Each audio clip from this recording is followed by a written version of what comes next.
These are men who are extremely super high-level occult masters who are selected, each one of them, to reign over a continent. These men, in return, report to a group that's called the Seven. And these seven are very, very powerful fallen angels. They're what the Bible calls principalities. And they, in turn, report to the great architect of the universe, Lucifer himself.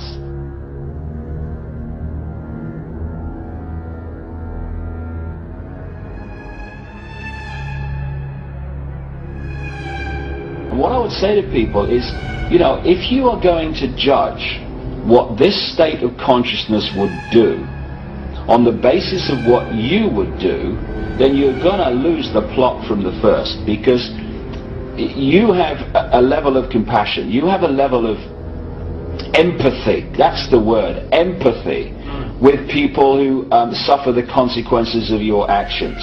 That empathy is what balances out your behavior towards someone else, because you have empathy with the consequences for them.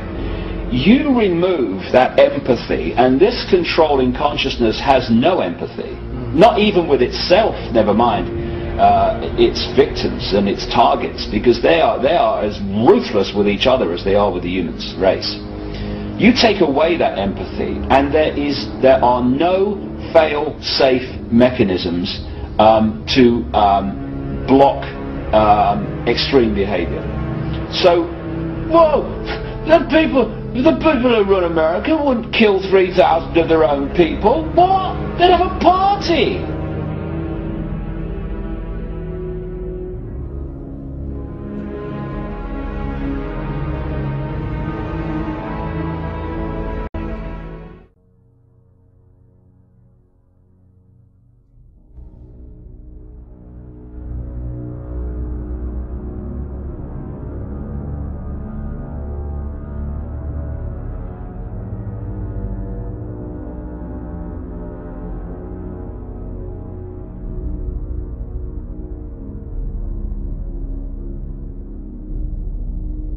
One of the great mysteries of the UFOs isn't seeing them, is trying to figure out where are they when you don't see them. Some people say, well, they're from another galaxy. Most physicists will debunk that for lots of reasons. They seem to pose that way, but for lots of, if they came, you know, if there are that many coming from another galaxy, you think you'd sense the traffic. We'll come to that with some more reasonable explanations, and you're going to discover the two top researchers in the last century, really, is Jacques Vallée, France, and J. Allen Hynek, the American. Now, J. Allen Hynek was head of astronomy at Cornell, and he set out to debunk this nonsense about UFOs, and he became one of the most ardent, competent, balanced researchers in the trade. J. Allen Hynek, he died a few years ago. Both of these respected researchers came to the conclusion that they're not intergalactic. For lots of physics, there are a lot of physics rebuttals to that conjecture. They both argued that these things are demonic. Their term.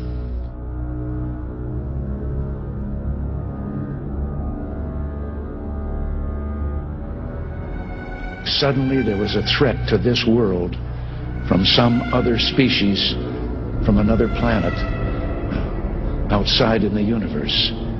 We'd forget all the little local differences that we have between our countries. Line, you're on the air. Hello. Hello, Art. Yes. Hi. I don't have a whole lot of time. Well, look, let's begin by finding out whether you're using this line properly or not. Eric said you are. Yeah, that's right. Were you an employee or are you now? A former employee. Former employee. I was let go on a medical discharge about a week ago, and I've kind of been running across the country. Oh man, I don't know where to start. They're gonna they'll triangulate on this position really soon. So you can't spend a lot of time on the phone. So give us something quick. Okay. Okay. What we're thinking of as aliens, Art, dimensional beings that an earlier precursor of the space program made contact with. They are not what they claim to be. They have infiltrated a lot of aspects of the military establishment, particularly the Area 51. The disasters that are coming, the military, the government knows about them, and there's a lot of safe areas in this world that they could begin moving the population to now, Art. But they're not doing anything. They are not. They want the major population centers wiped out so that the few that are left will be more easily controllable. Discharge.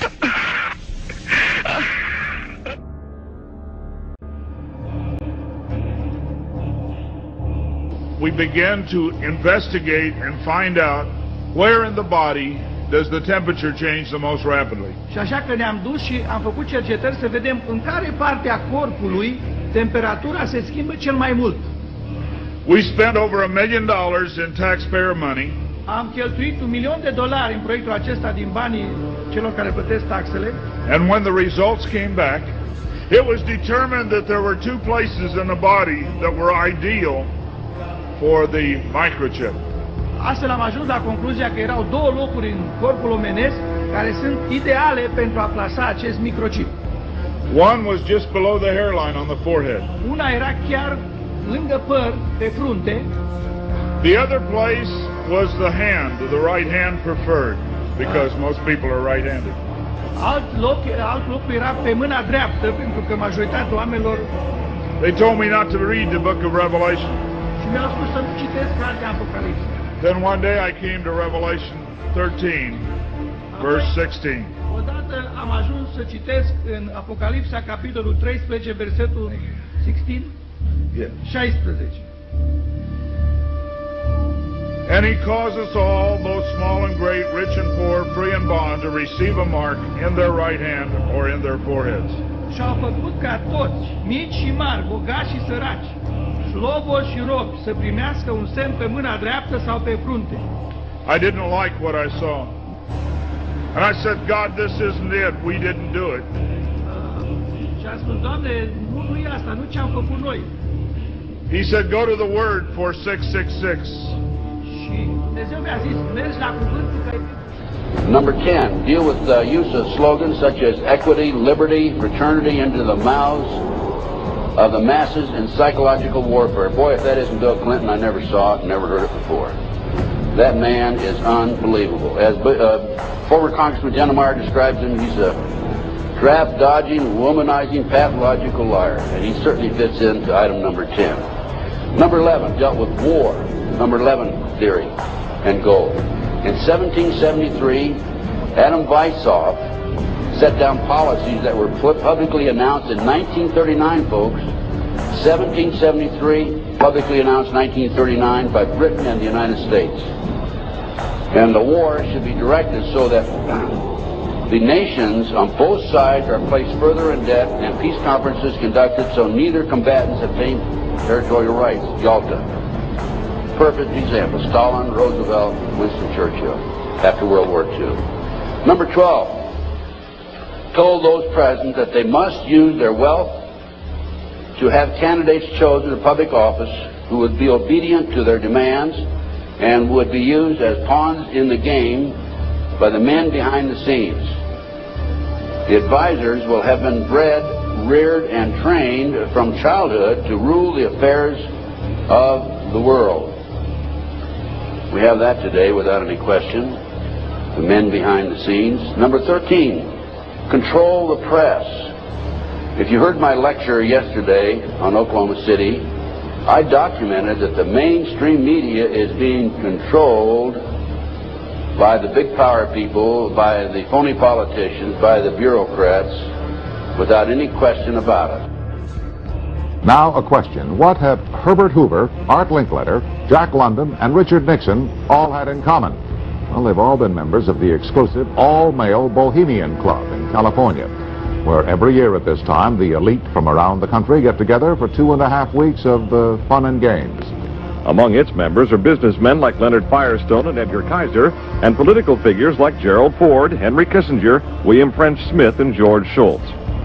President Reagan, Vice President Bush, and Defense Secretary Weinberger are members of other camps. Richard Nixon is a Bohemian, and so are high-ranking executives of such companies as Eastern Airlines, Standard Oil of Indiana, and Bank of America. Privacy is one of the Grove's most cherished virtues. Members may not photograph, record, speak, or write about activities at the retreat. While many public officials are Grove members, the press is a distinctly unwelcome guest. We're from ABC News. Well, get back there. Get back there. Can we talk to somebody in there? Get back there.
Shall read the sign, midsummer